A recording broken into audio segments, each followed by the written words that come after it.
Should you invest in Equinor? Let's analyze it on GrowthShares. Before we begin, if you aren't familiar with the factors and metrics I use in this channel, I've made a separate video detailing everything to get you caught up. This analysis is divided into 3 factors: the business, the stock, and the price.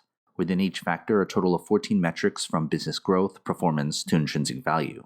And because each company belongs to a specific sector of the economy, my analysis normalizes the data so that you can compare grades between companies of different sectors. Each of the 3 factors and 14 metrics are given a grade from 1 to 100, with 51 to 60 being considered average. When we've got all 3 factors graded, we combine them to get our final grade. Most companies will fall into that average range, since most companies are indeed average long-term investments.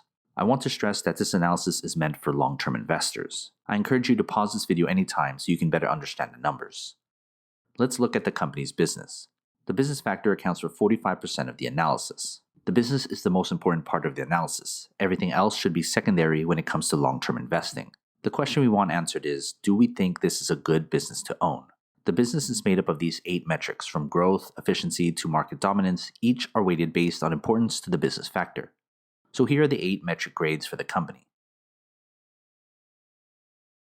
And when we put them together, we get the company's business grade.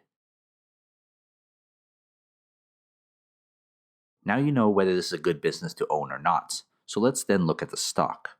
The stock factor accounts for 35% of the analysis.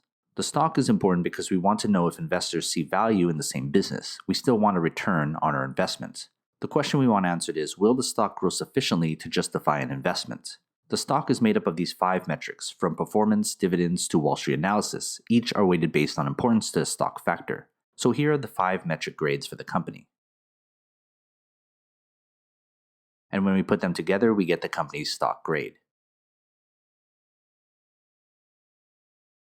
Now that we know the business and the stock, we want to then look at the price.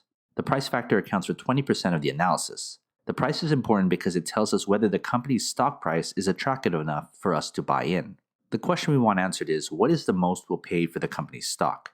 The price is made up of only one metric, the intrinsic value, or fair value price of the company's stock. Here's the company's price grade and fair value price per share.